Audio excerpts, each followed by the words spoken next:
Good morning. This is the JP Dinnell Podcast, episode 83. I am JP Dinnell, and as always, I have Lucas with me. My man, Lucas, you have had a lot going on in your world recently as a pastor. A lot being thrown your way, and unfortunately, there's a lot of people in the world working through very stressful times. And I'm thinking maybe we dive into some of those things that you've had thrown your way, just in regards to what happened. What have you been doing as a pastor, as a husband, just as a member of your community, as just a human, a good human doing the right thing? And then how have other people been reacting? You know, because there's a lot of lessons here. You and I have had a handful of conversations about this, and I know you've put out word in the Jesus and Jiu-Jitsu group text, and we've been praying for you through that and your family and your church and your community. It's kind of crazy, man. Yeah. So the last 2 weeks we've been dealing with a lot of loss is the best way to put it. And there's been some, it's weird because it always seems like, people say like things come in threes. Well, we've had our three. So we had a lady who was really instrumental in our church and just a big part of it the last few years pass away, which she had been battling mesothelioma for several years. And so we knew that it was coming, but they found a little mass on her skull that they thought was a cyst, and it turns out that it was cancerous. And then after finding that, it was a pretty quick deterioration. And so we knew that was coming, and just got to spend some time with her and her husband in her last few days. And that piece of pastoral care that I think is often overlooked, and that, if we get too much into the ideas of the corporate building of the church and away from the shepherding responsibilities of the pastor, then we miss out on doing some of this stuff. But, we just went and we sat with her and her husband and, just held her hand and prayed and talked for a couple of hours, I think a couple of days before she passed. And so she passed away, and unfortunately, I wasn't able to do her services. We had some other things that were going on that took precedent over that at that time. But another, the pastor who actually trained me was the one who went and did her service. And so the church and myself and our families were all kind of grieving. And a week ago today, I got a really bizarre phone call from my dad. We'll leave names and some details out of this because there is an ongoing investigation of this, but to let me know that a cousin of mine who's several years older than me, but who was dearly loved. We hung out a lot whenever I was younger, and in recent years, not as much, but that his home had burned down with him alive in it. Jeez, bro. And my aunt was in town. So she has two sons from her first marriage, and the younger of those two boys turned 50 on a week ago. And so she was in town to celebrate his 50th birthday. He had been in a really, he was, best we can tell, this is in September. He was riding to work in the rain on his motorcycle. It's the only transportation he had. Kind of got caught in the rain. Was involved in an accident, a hit and run. Nobody really knows what happened. And from September to December, because of his traumatic brain injury, he has no memory. Like everything in that 3-month period is just gone. Jeez. He remembers being on the motorcycle, and then the next thing that he remembers is being in a mental care facility. And just like waking up one morning and not knowing how he got there, how he lost all the weight that he lost. We've talked to him about conversations that we've had, times that we've prayed with him, shown him pictures and things like that, and he doesn't recall any of it. So, and that was just a few months back. So he's been making just tremendous progress, and we were really excited. His 50th birthday was a week ago, so my aunt was in town to celebrate that. She lives in San Diego with her husband, and she's just an incredible woman, and so that's what she flew down for. And when she gets here to have, birthday lunch with her son who's been in this recovery, she finds out that her other son has been or has passed away, and now they're investigating it as an arson and potential homicide situation. So there's a lot of bizarre stuff with those kinds of stories, and particularly in the position that I'm in. And I know that you have similarly been put in positions where you're dealing with the grief of losing someone that was close to you. And now you're in a place where while you're grieving, you're also the person that other people are leaning on. And I don't think that is as unique a situation as maybe it feels whenever we're in it. Because when you're in a situation like that, you do feel like, hey, I'm the one that, this is who I am for my family, and I'm the person that people are going to be leaning on or looking to for spiritual guidance, or just for peace or calm or whatever, or for leadership and direction in different areas. And so it feels that you may be the only one that's experiencing this one thing at that one time. But the more that I talk to, and not just other pastors, but the more that I talk to guys like yourself who are just tremendous leaders and great men and women, that we find ourselves in these situations a lot, and navigating them becomes a big struggle. Well, we're starting to walk through all of this, and I said, these kind of things come in threes. And there's a lady, and this has made national news, who is our county commissioner for Precinct 3, our commissioner for Precinct 3 here in Denton County. Just phenomenal lady named Bobby Mitchell. She's been in service as an elected official now, I think, for close to 40 years. So her story is incredible. She was an angry mom who got a water bill that she didn't understand. And what eventually came out of that was, in her endeavor to figure out why her water bill got so high, she quickly became the mayor of Louisville. and then one of the county commissioners. That was her path, and it all started with. And I'm sure she's got it framed somewhere, right? That's just the kind of lady that she is. Can we get her on the podcast? So I know she was. Yeah, for sure. She was actually, and this will just tell you about Bobby. She's an incredible lady. I think she's all of like 5'4", and just an absolute spitfire, but one of the most genuinely beautiful, wonderful people that's ever been on the planet. When we were first starting the podcasting studio, she was one of the first people that I reached out to, because we did something that was very community focused in the very beginning.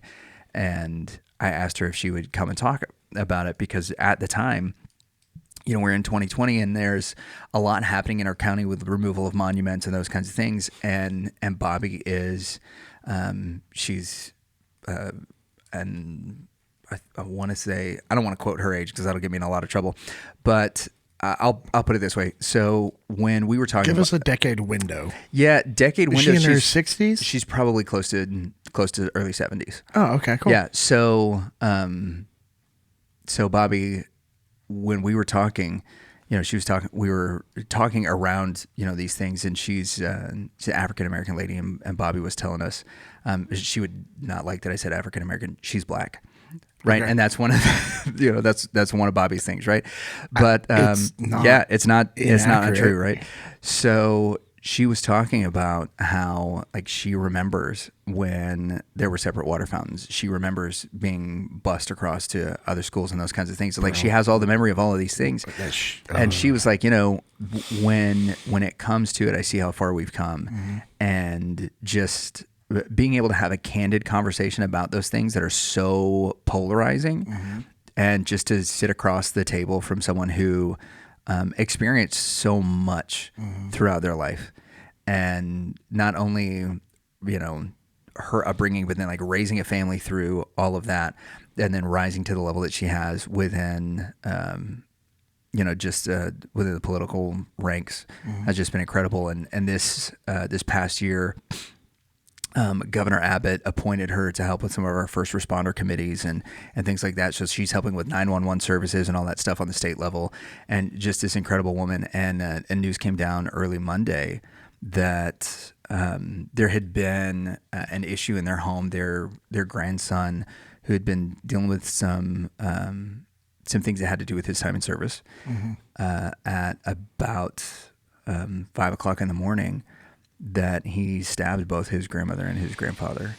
And the preliminary reports that came out were a little vague, and now what it looks like is that her husband Fred actually shielded her whenever a serrated kitchen knife was used, and gave up his life to save Bobby.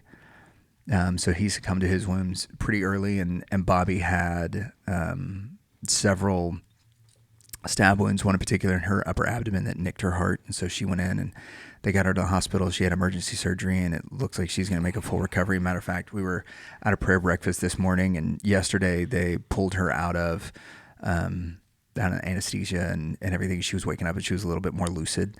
And the very first thing that she asked for, because she's a very proper Southern lady, so she's always done up.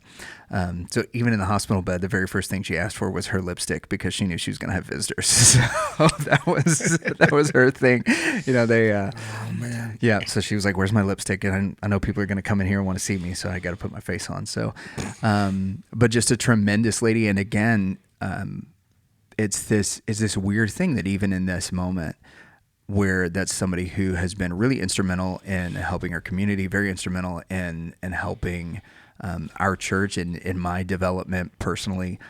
And also, when Levi was first born, he was born 9 weeks early.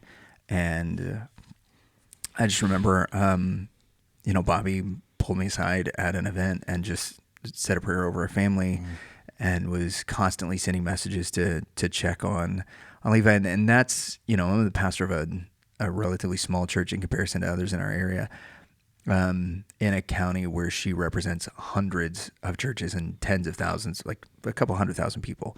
Jeez. And she was just, checking in on us. And so the thing is in processing all of this, one of the things that we were talking about when we were trying to figure out what to do for this episode and where we wanted to go, because there were so many things that have been on our minds, is what it's like to lead through tragedy. Tragedy when it hits your community, tragedy when it's personal, and then tragedy on a larger scope, even when there's hope at the other end of it, that these kind of things are challenging to walk through. And so, so we just kind of decided to talk about this and let us that's a lot. Sort of work through it. Yeah, that's a lot. It's been a busy week. Not to mention that the plumber just told me we're gonna have to dig up my entire front yard and rerun all the draining for our sink because it hasn't drained in 4 days. So, it's always something. Big things, little things. So and your kids have been sick. It's just like all these things. Yeah, right? yeah. It's just life, it's crazy. Yeah, it is. And not once have you complained. Not once have you complained to me when we've talked or in the group. You're just like, "Hey guys, could you use some extra prayers?" And it's just like, good Lord. And like, one of the things that Isaac said was so accurate is he said, "Good Lord, that's demonic." Oh yeah. When she was attacked by her grandson, that is a demonic attack. That is a demonic action. It's just so evil, and it's horrible. Yeah. And it's just heartbreaking.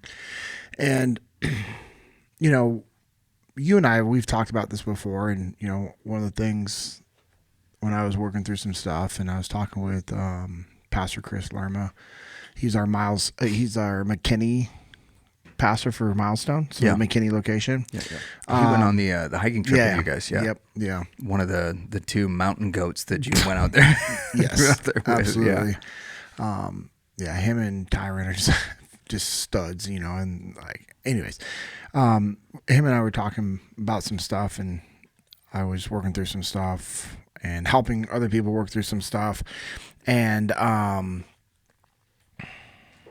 one of the things that he said, and I wrote down, and it's just a good reminder, like, what you're feeling is valid. It's okay. Your emotions are valid, but you can't be controlled by those emotions, and you can't allow them to dictate who you are and what you do. Right. I'm phrasing like his exact quote. Yeah.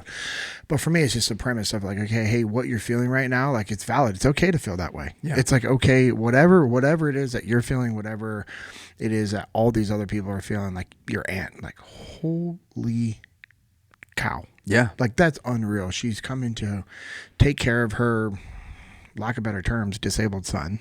Yeah, who is mentally disabled right now? Yeah, like, he's on the mend. Not, but, yeah. I mean, but he is right. Yeah. I mean, he's not at a place right now where he can take care of himself. Okay, anymore. So and I don't mean that in a derogatory. No, I mean, he is not mentally disabled temporarily, being healed by God's grace for sure.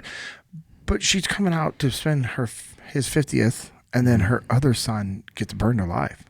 Yeah, like this is horrible. And they did say, we were starting to get details. When she showed up at the scene, they told her. Because they said there was a body inside, and there's footage of him and another person going into, they're getting dropped off at his house at 3 a.m. and the other person leaves at 6 a.m. And then, the fire starts shortly after that.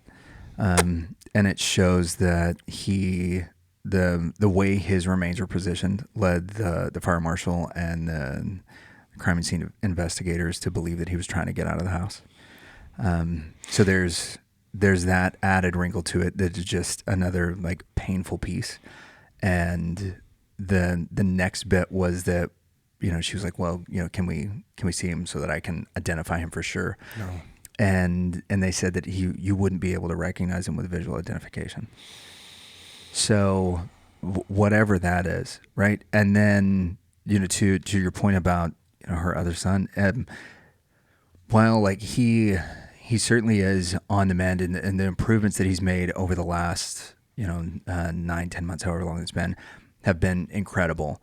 The short-term memory is not completely switched fully back on.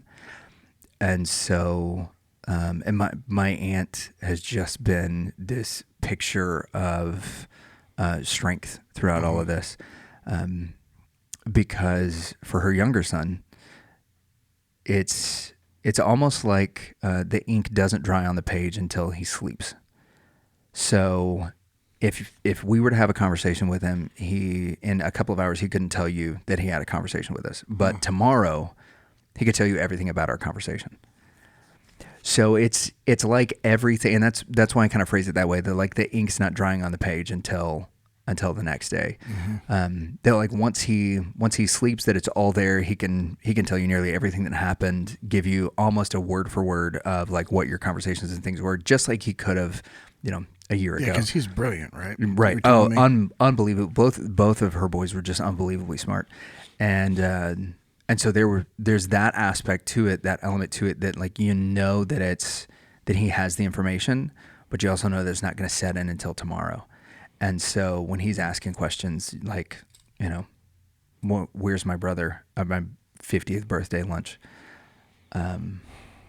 You've got to tell him something that you told him a few hours ago. And now she's, answering those calls from the fire marshal and all that. And whenever I got there, she's got grandkids that are dealing with this grief, who are in their late teens and early 20s, who are that cousin who passed away, he's a son and a daughter, the cousin who has the TBI, he's got a son, and they're all really close. They're trying to process things, and when I got up there, she's the one that, and this is why I say it's not such a unique position, because she was the one that was having to be strong for everybody, and when I got up there, she didn't have to be that person anymore. And so we had an opportunity to stop and to pray, and for her to, finally have some time to process everything. And at that point, it had been probably 10 or 12 hours since she found out. And it's just, you find out what the power of detachment actually means in those moments. Because it's so easy to be angry at the situation. Yeah. And it's also really easy to get angry with the way that everyone else is processing their grief. when I showed up to the hotel lobby, she was alone. And it wasn't because other people weren't there. It was because they chose to process their grief separately or with someone else. And at first I was really upset about it. I was mad because my thought is like, you should be there for your grandmother. You should be there for this wonderful woman who just lost her son. Yeah, I agree. They should. But the truth is like everybody has a different process for how you look at grief. My cousin was a complicated guy, and had very complex relationships with nearly everybody. And so there's a lot of like dealing with all of the stuff there as well. But that power of detachment of, hey, you know what? I'm not going to allow my emotions to get the better of me right now. Like I can feel myself getting frustrated that this is happening, but yeah. I can't read the minds or the hearts of the people who are dealing with this differently than what I am. Yeah. And I'm in the place that I'm supposed to be. Now I need to be, doing the things I'm supposed to be doing. And helping her sort through that, helping her ask and answer some questions about, some things. And then one of the suspects, called her and asked her if she'd seen her son. And boy, that was pretty devastating. And looking at all of this and remembering back to like our very first episode, I actually re-listened to it. When I was going through this, as I was driving up, because they were about an hour and a half, almost 2 hours away. And it's like, I get to do this. And I'm like, so much of this feels like I have to do this. Yeah.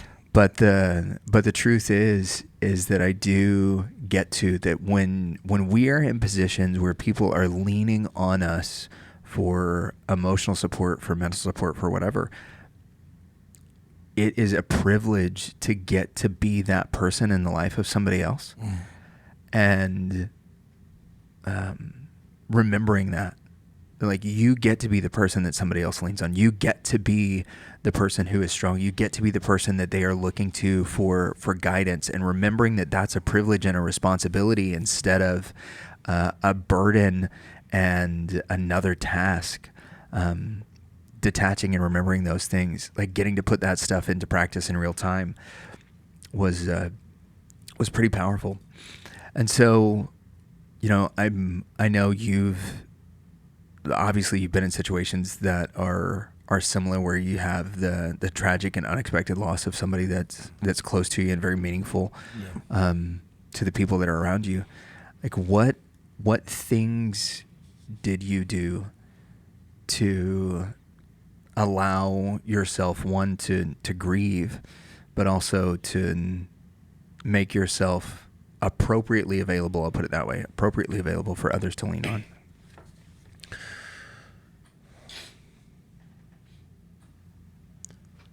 So one of the things that you said, you said, it feels like at times that I have to do this. And there's a lot of truth to it. Yeah. And I think that also coincides with the I get to do this, because I have to do these things. I have to step up for my family. Mm-hmm. I also get to. Yeah. And so it's understanding, like, I think those go hand in hand. The way I look at it is like what's the alternative? What's the alternative for me when it comes to doing, and so it's like, when we can tell ourselves, no, hold on, I get to do this, it reframes the way we think about things. 100%. You get to do that because your family trusts you. Yeah. Because they trust you. They respect you. If they didn't trust you, they didn't respect you, they wouldn't be leaning on you. 100%. And so you have to look at that as like, okay, yeah, there's a burden associated with it, but there's also a privilege that's also equally associated there as well. So it's like, yeah, man, hey, man, I have to do this again, but okay, I get to do this because they trust and respect me, and there's a privilege associated with the burden of those things. And I mean, I want to be very clear. I never came close to what your aunt has experienced because no doubt. like that's just unreal.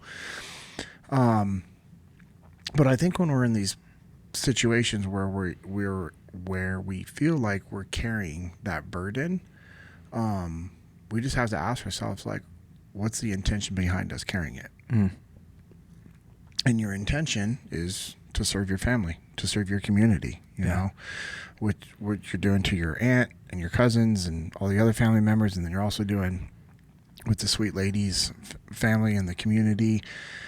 Like, your intentions are to help because you care. And so every time, you know, I was in those situations, whether it was with, you know, a teammate or, you know, a family member passing away or something like that. Like, I think I'm very fortunate. I've always been self-aware that I wasn't the only one grieving. Yeah. Because it's easy for you to get into that whole, like, oh, woe is me, I lost somebody. And especially the way social media is, like, I mean, I have a lot of fallen teammates and like people close to me, and like, it's to the point where I almost, like, I don't even like posting about the anniversaries anymore, Right. because of all the, oh, I'm so sorry for your loss, I can't believe all these things you have endured. I'm like, just stop. Like, Yeah. now I'm not meaning that rude towards the people that make those those comments on the posts. Like, I appreciate you guys being actually concerned and thoughtful. Yeah. Like truly being empathetic. Yeah, they are. I think, honestly, every single one of those comments, they're very, very empathetic and very thoughtful. And I love those people because of that.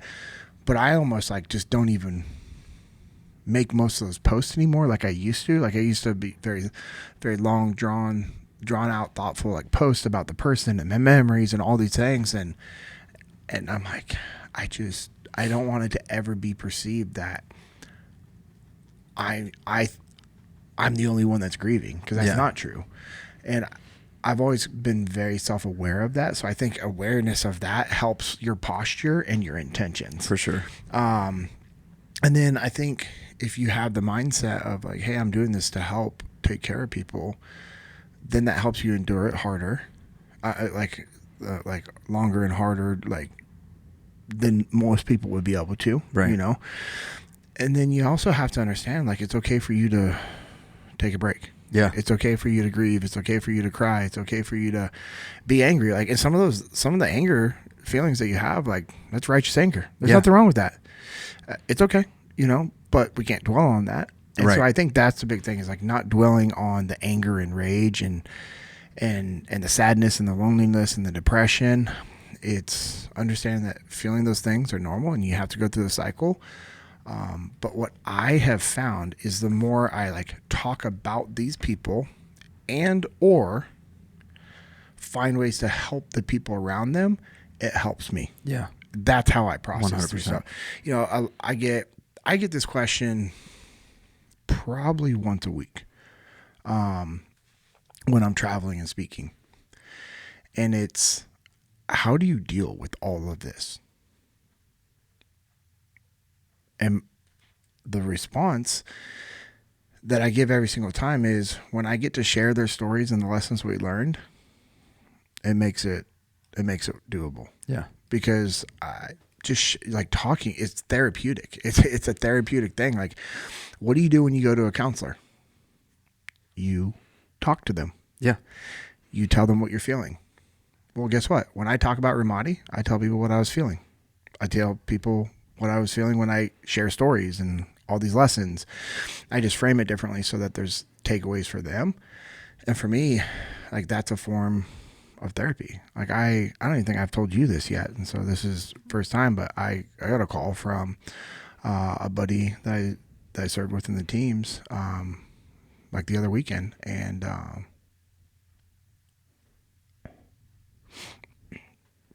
he has stage 4 lung cancer. Oh, man. Yeah. And, you know, him and I were just talking about the health things that I have going on and just my frustrations with doctors and the system of our medical professions. Because I keep getting the response of, everything's fine. And I'm like, no, everything is not fine. Yeah. It is far from fine. And you know more than any of our listeners now. Yeah. Of course, they're all Like if they need references, they're all going to be we'll show up. They're all going to be like, what's happening, JP? But don't worry, everything's fine. Everything's fine. And so I was talking to him because of his background and just trying to get some advice. And he shared with me the news that he just got. And the scary thing is, for the last 3 to 5 years, as he's been dealing with these issues and not feeling good, and having like headaches and blurred vision and like his body cramping and kind of like little micro cramps and muscles spasming and seizing up and all these things, like he's been in and out of the hospitals and doctors and was like, hey man, like I'm not feeling good, I'm not feeling fine. And then he had like, I guess like his muscles like completely like seized up and everything, and thought it was like a sodium deficiency. And so his wife takes him in the emergency room. They're working through stuff, and he's talking to the doc and telling him his background, and they start talking, like diving into stuff.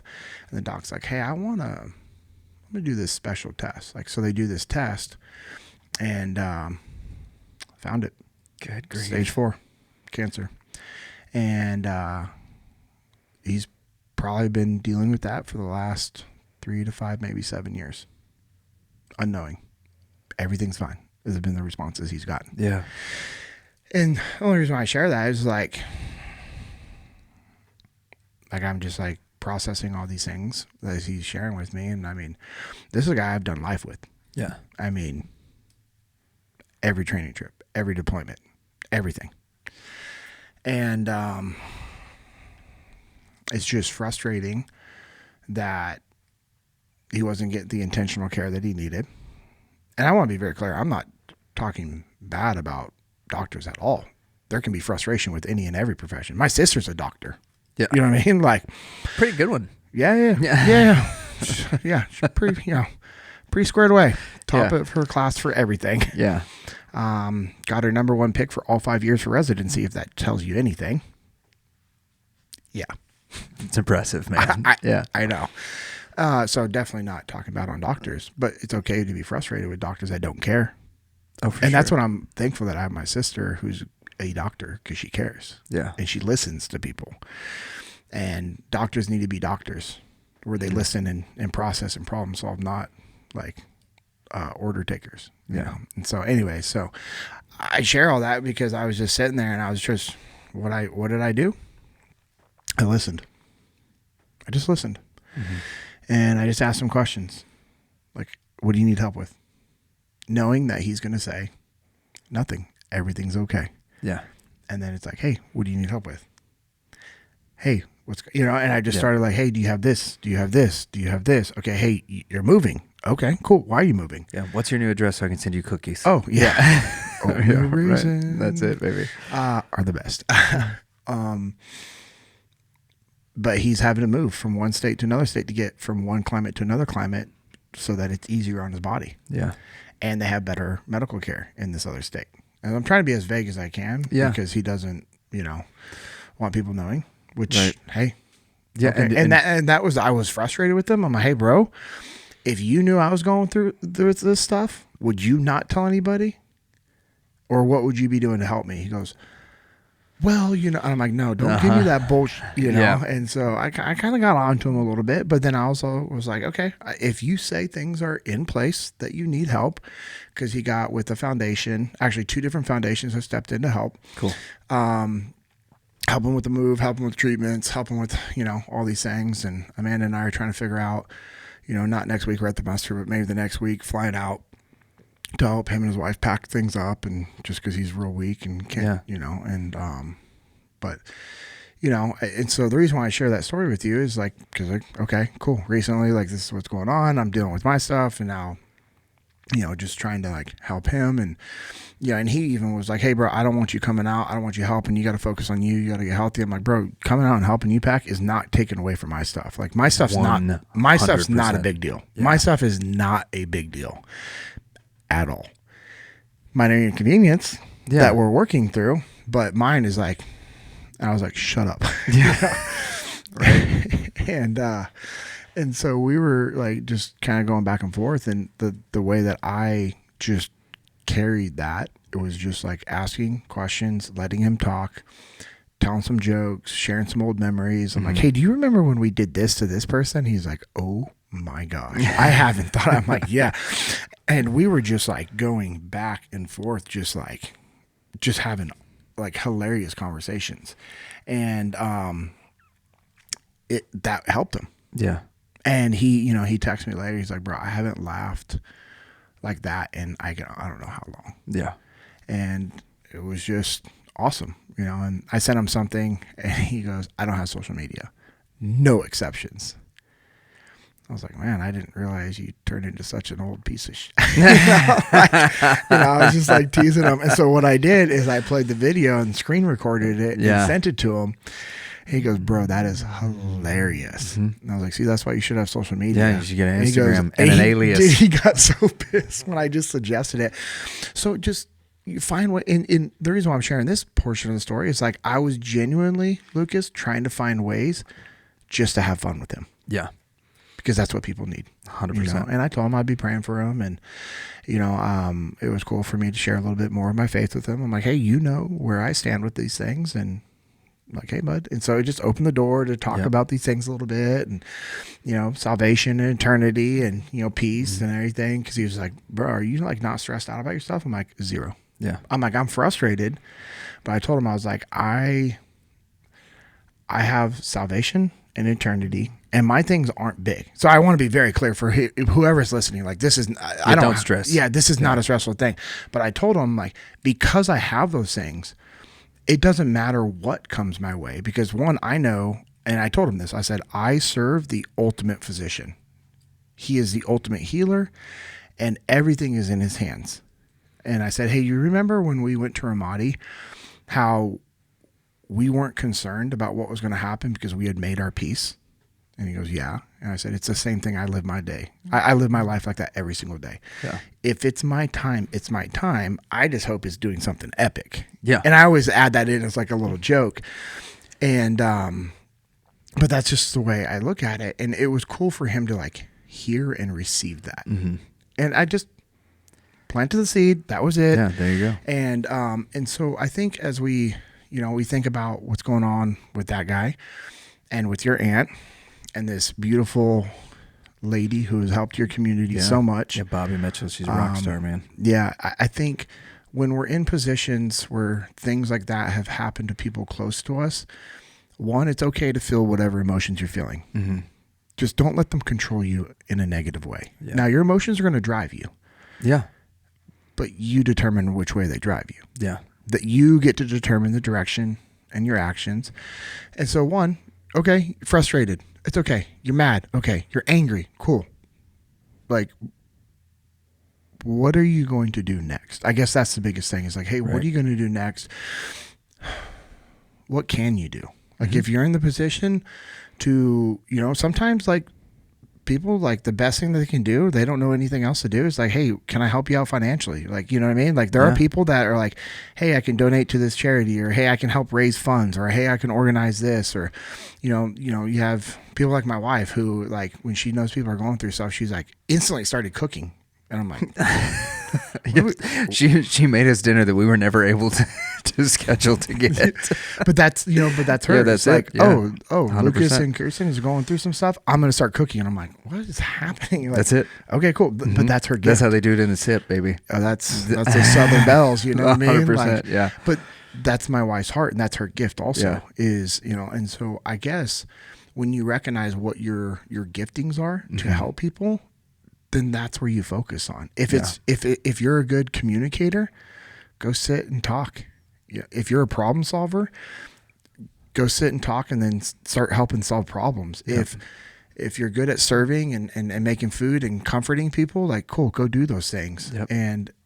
But also it's okay for you to take some downtime, and one of my buddies in the teams, Matt Hasby, who works for us at Echelon in front. Does the gym reviews. Yeah, Hasby gym reviews. There needs to be a website where we just record all of the Hasby gym reviews so people know where to go. I know he's been lacking lately. We'll see if we can get him hooked up with Mike and do the the Grapple app for gym reviews. Yeah, I know we're getting ready to close it out. But I did a workshop with him on Monday this week, and I was headed to the airport, and him and I went separate ways at the airport, and I think you and I were texting, or I can't remember what triggered this thought, but one time he made a comment, and he wasn't being a smart aleck. He was being like, he made a comment about me, like, speaking at the most funerals ever. Mm-hmm. And he wasn't being rude about it. Yeah. That's one of the things, that's how I deal with stuff. Yep. And I also think, and trust me, you know my background. Yeah. I don't like speaking in front of groups. But I also felt it was a right thing to do for the family, because it's somebody that was close to that person that could share stories that nobody else had. Or people had, but nobody's going to share them with the family. And guess what the family wants to hear? They want to hear those stories. They want to hear stories. Yeah.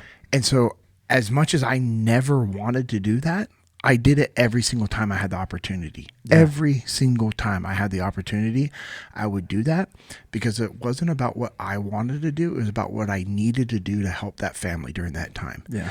And so I can think that's kind of the final thing I would close out, like, our thoughts on is, what do you need to do to help the people affected by this event?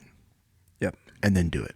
Yeah. And then that's where the whole, I don't know if it's I get to or I have to, but guess what? You're going to do it. And then as you continue doing it, you'll recognize, oh, I'm doing this because I have to, but I also get to because they trust and respect me. Yeah. So. And it's that, with those people that I was frustrated with the way they were dealing with it. About an hour later, I got to sit down and chat with them and pray with them, and then kind of coach them a little bit on what to do. They just had never been in that situation before. Okay, so I'm glad you said that. Yeah. All these things in life are skill sets. Yep. They had never been in that environment. Nobody told them what to do. They didn't have the self-awareness, and that's not a negative thing to them. No. Jocko shared this at one of the most recent musters. He had a teammate that passed away, and it was hitting him hard. And one of the older guys goes, "Hey, you're not the only one that lost so-and-so." And it was just a gentle reminder to Jocko that you're not the only one grieving. Yeah. And so that's a powerful thing as well to share 100%. with people. Or even more so, it's like you hear that and it's like, okay, you know what? I hope nobody has to tell that to me, because I just remember that. And it's like, hey, when you're grieving. And that's why I said I'm glad I've always been self-aware enough to know when I've been in these situations, I wasn't the only one grieving. Yeah. And that it would make me just evaluate the way I reacted, or, my responses and what I was trying to do. And so having young kids helps too, because they're jerks. Zero filter. So, yeah. So I did have a moment where, I was crying a little bit, and my 1-year-old came up to me and just looks at me, and I don't know what sound I made, but he looks at me and he's like, "Buck, buck, buck." He's like, "You punk." And then he just starts going through his animal noises. I'm like, I can't even be upset right now. Yep. So cool. And then that's how we ended our weekend. Sent my aunt back to San Diego with a little bit of baby therapy. Good. Yeah, she got to hang out, and it did her some good. And it was a good way to support and send her home. But if you guys want to support the podcast, you see the segue? Yeah. My goodness. I should do this professionally. Smooth. Yeah, you should check it out. Listen to us. We've started the process of uploading the video podcast to Spotify. Yeah, so that's a new thing, right? It's a Spotify video podcast. So if you've got somebody that's like, oh, I want to listen, I don't want to jump in, but I only do Spotify stuff, you can get the videos on Spotify starting this week. Nice. It's going to be a process, but we're starting off with, we'll have this one, and then we're going to start back on episode 1 and just kind of catch us up to where that will be. But if you're watching on YouTube, make sure that you like, subscribe, ding the little bell so that you get notifications when we got new stuff coming out. We're going to get some JP bites. Just some small little pieces of podcasts that, not everybody wants to listen to an hour, but you're like, hey, you know what? You need to listen to this little 10 minutes, maybe this little 5 minutes that really stuck with me. So the JP bites are coming out. I'm trying to figure out what fast food logo we really need for JP bites. And I just know it's not going to be a parody of the Arby's ones, because It's the worst fast food place on the planet. Next, if you want to follow us on Instagram, Burger King is the worst. I was hoping you were gonna go there. Like Burger King is a dumpster fire. Womp womp womp, Isaac. Yeah. So if you want to follow us on social media or be part of the conversation, you can check us out. I'm at Lucas Pinkard. JP is at JP Dinnell. It's 2 N's, 2 L's. If you want to get on the path, you want to get after it, go check out echelonfront.com. If you want Echelon Front to work with your company or your organization, maybe you want a little bit more info about how you can be part of that Extreme Ownership Academy or get some of that online training, you can email info@echelonfront.com. They'll get with you. We've got FTX, what is it, 017 coming up in September, so registration is open for that. And then it's about to sell out. It's so close. I just had another, Cody was telling me he has a company. Like, we're like, all right, cool. We're training in the right direction. And I was talking with Cody. He's like, you have a company that's going to send either 10 or 15 people. And I was like, how many spots does that leave left? And he's like, not many. Yeah. So if you want to get after that, I got to go and observe one last year. It's awesome. Just be careful when you jump over those ditches, because if you're not paying attention to the right thing, you might fall right in front of your podcasting partner. Check out the books too: Extreme Ownership, Dichotomy of Leadership. Check out Jesus and Jiu-Jitsu _USA on all the Instagrams. I would say on all social medias. We're not on Facebook yet. We got a podcast that comes out every Tuesday. We have a huge announcement coming up for a roll-a-thon that we're going to be doing, and end of May, we've got a super secret instructor, which we're going to be able to announce here pretty quick, that everybody's going to want to come and be a part of at that jiu-jitsu seminar. What's the date on that yet? Do we know? That I believe it's May 24th. That's the only weekend that he had available this year. Memorial Day weekend? Maybe. Yeah, that's Memorial Day weekend. Well, so that means some people will travel. That'll be good. Cool. Yeah, that'll be it. If you want to be part of the Little Cattle Co. family, you can check us out at littlecattle.co. It's a Texas beef company JP's a part of. They got the tallow products, which is what I'm sporting on my face now that we've raised all that money for America's Mighty Warriors, and I got to keep this thing smooth, because my wife does not like the whiskers. She doesn't mind a beard, and she doesn't mind the smooth shaven face, but she doesn't like the whiskers. So I'm going to have to, she told me I could take a trip for 2 weeks and come back and I'd be fine. So maybe I'll get to do that in like 5 to 7 years whenever the boys are old enough. But they also have beef sticks, which I'm really stoked about. That I think is what we're going to do for our Father's Day Sunday. You know, we always give roses away to the moms for Mother's Day. I think for Father's Day, we're going to give away some Little Cattle Co. beef sticks to all the dads coming in. But if you want to be a wholesaler for those products, you can check them out at Amanda at littlecattle.co. She can hook you up with that. Check out On the Path Printing as well. They got some cool stuff coming out there. We got some NCC shirts about to be on the way. I know we've been teasing them for a while, but they're coming. We got to figure out exactly which design we want to go with to crank them out there. And I got to get approval for it, but I got a pretty awesome design for somebody riding a Bison of Freedom for 4th of July. So we'll see whether or not those things get approval. And there's going to be, as my twin Echo Charles says, there's going to be layers. We'll have layers to it.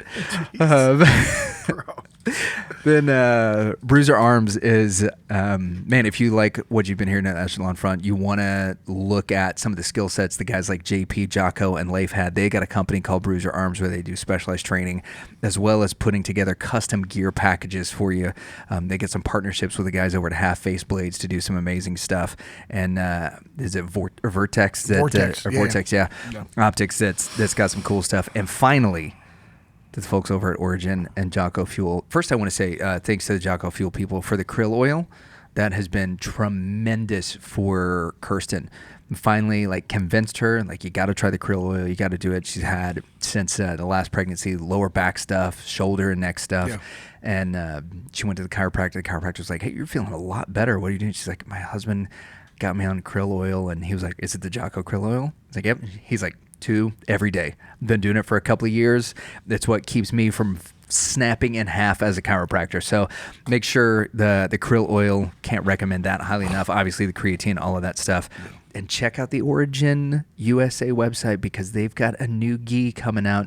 They've done the slow roll announcement on it. They did it to the people who are following on Instagram, sent us the message and said, hey, it's coming. Yeah. Look out for it. New version of the Rift, which is one of the most comfortable gis I've ever. It's like wearing a second skin. Yeah. That's what it said in the advertisement, which makes me only think of Texas Chainsaw Massacre. Oh my gosh. But, Yeah, whatever. Yeah, sure. All right. Well, as we close it out, it's okay to be frustrated. It's okay to be angry. It's okay to be mad. It's okay to be upset and sad. But we can't let those things dictate our lives.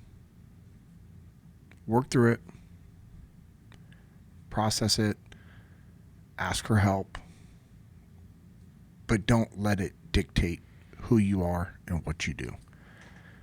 Because ultimately, those things will only compound the more you focus on them. And it's going to get bigger and bigger and bigger. And that feedback loop becomes a dangerous cycle that will drown you. And you have the power to stop it yourself. So I hope this episode has been a reminder to go do the work that's needed, to put in the effort, build your legacy, and never settle. This has been the JP Dinnell Podcast, episode 83.